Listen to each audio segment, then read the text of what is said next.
Very good evening students.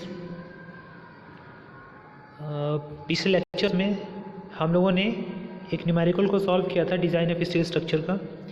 उससे पहला एक लेक्चर छूट गया था जो लेक्चर नंबर 5 था। लास्ट के लेक्चर में मैंने लेक्चर नंबर 6 को कराया था, बट लेक्चर नंबर 5 बीच में छूट गया था, तो मैं उस लेक्चर को भी प्रोसीड कर रहा हूँ।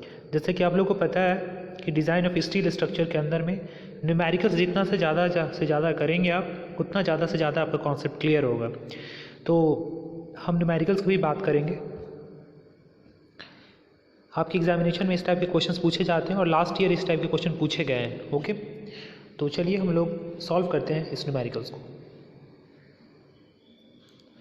जैसे आप देख पा रहे हैं यहाँ पे स्क्रीन बोर्ड पे, ए tie consist of 2 ISA 75 by 75 by 8 mm placed back to back with a gusset plate 8 mm thickness between them. If 18 mm diameter rivets are used for the connection, find the safe pull the tie can carry. If tack rivets are not provided, assume permissible axial tensile stresses 150 megapascal. What will be the required pull if tacking rivets are provided? देखिए, सबसे पहले हम questions को पढ़ के पहले समझे कि करना क्या है इसमें। देखिए, यहाँ पे क्वेश्चन के अंदर में बोला जा रहा है कि एक टाई है जो कंसिस्ट करता है 2 ISA मतलब what, Indian standard angle section, और 75 by 75 by 8 का मतलब है कि लॉन्गर लेग का साइज 75 है और शॉर्टर लेग का साइज भी 75 है। ये और लॉन्गर लेग है और ये शॉर्टर लेग है, दोनों का साइज क्या है, 75 by 75 है। दोनों क्या है, 75 by 75 का है, और थिकनेस कितना है, 8 mm है। ये भी थिकनेस 8 है और ये भी थिकनेस 8 है, ठीक है। और ये भी 75 है और ये भी 75 है। इसका कहने का मतलब यही है, ये क्या है, एंगल सेक्शन है, एंगल सेक्शन है। ये चीज़ आपको समझना है, ठीक है।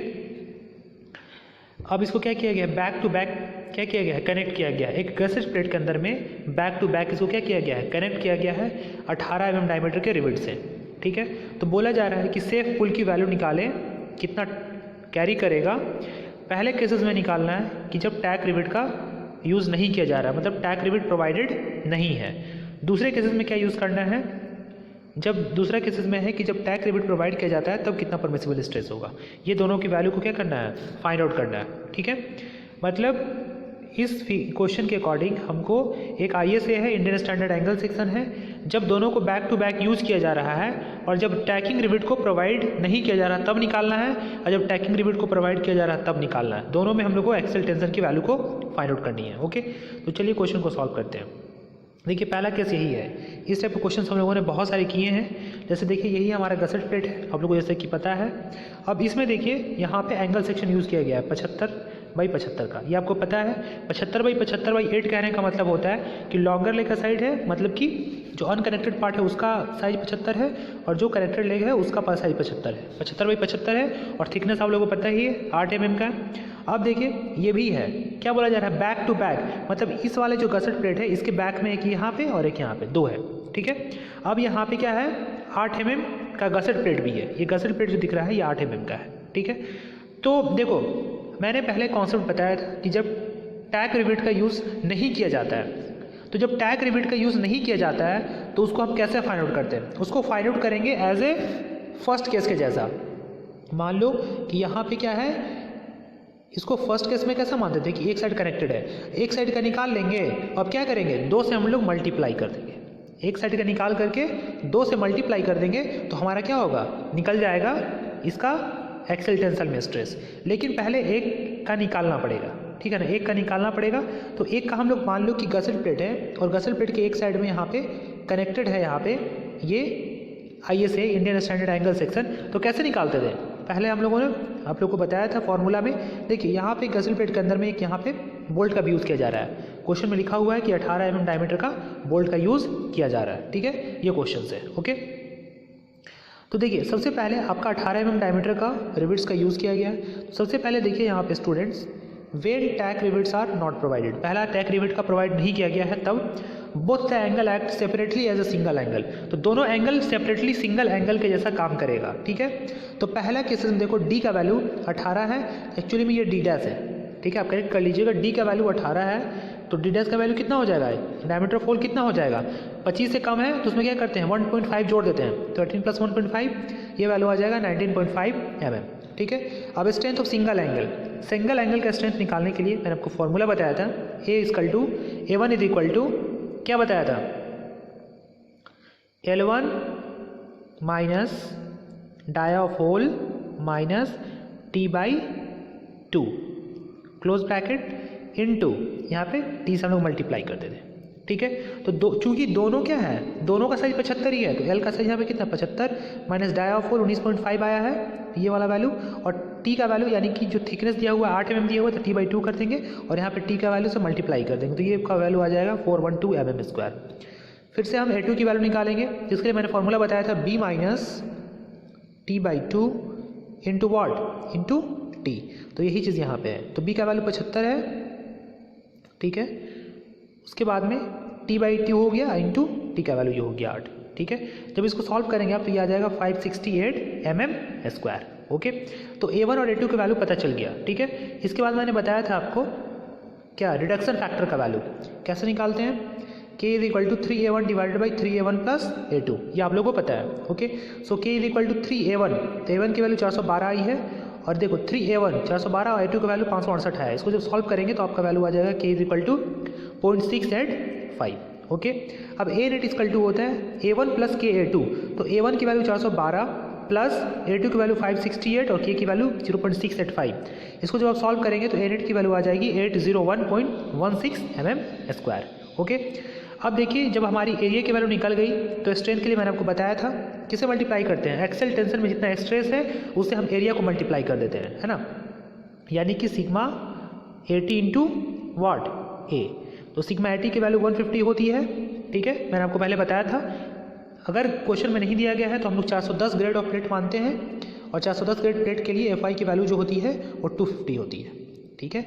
अब जब FI की वैल्यू 250 होती है तो सिग्मा A2 की वैल्यू जो है हम लोग एक्सेल टेंशन में लेते हैं 0.6 टाइम्स ऑफ FY, है ना। जब इसको सॉल्व करेंगे 0.6 टाइम्स ऑफ 250, FI की वैल्यू कितनी है 250, तो ये वैल्यू आपकी आती है 150। इसलिए हम एक्सेल टेंशन में जो वैल्यू लेते हैं वो कितना लेते हैं 150 लेते हैं हम लोग, ठीक है।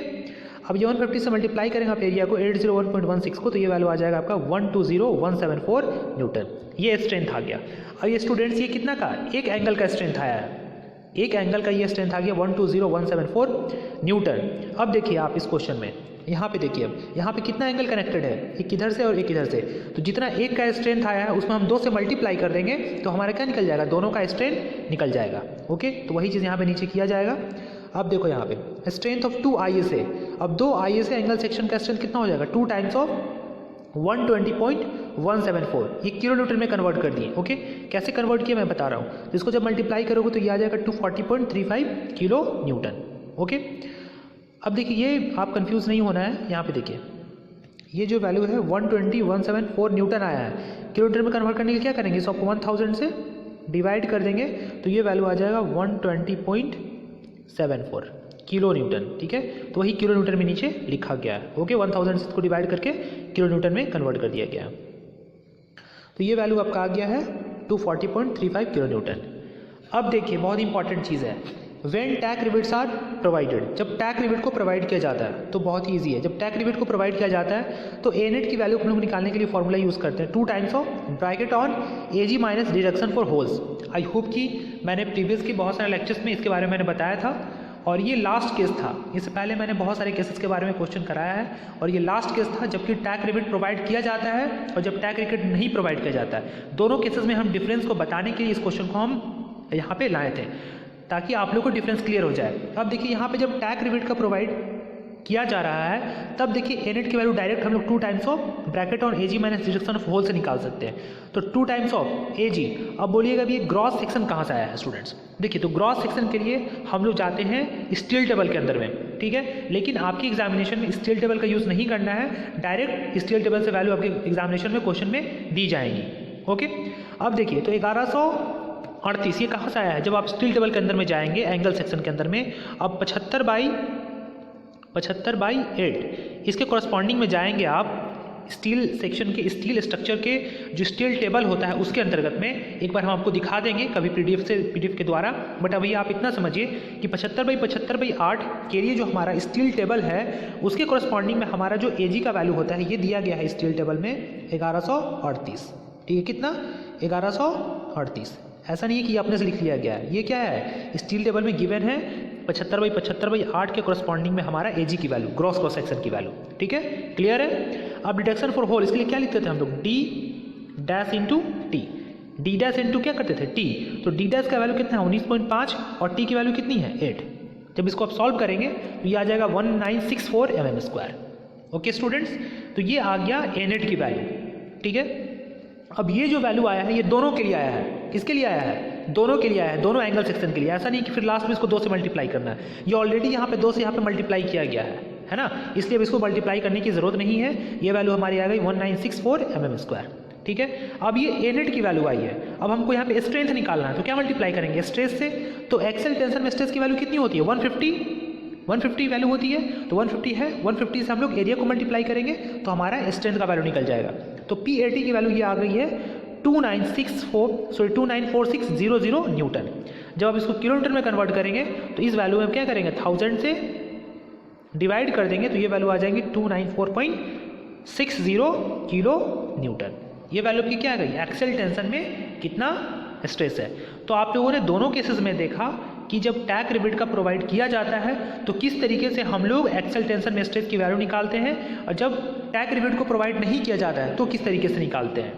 ठीक है, तो इस टाइप के क्वेश्चन आपके एग्जामिनेशन में पूछे गए हैं। मैंने लास्ट ईयर के क्वेश्चन को देख करके इस क्वेश्चन को कराया था। सो आप लोगों को कहीं भी डाउट्स होगा तो आप लोग कमेंट कीजिएगा, जैसे ही हम लाइव क्लासेस लेंगे तो वहाँ पे आप लोग को डिक्लेयर कर दिया जाएगा।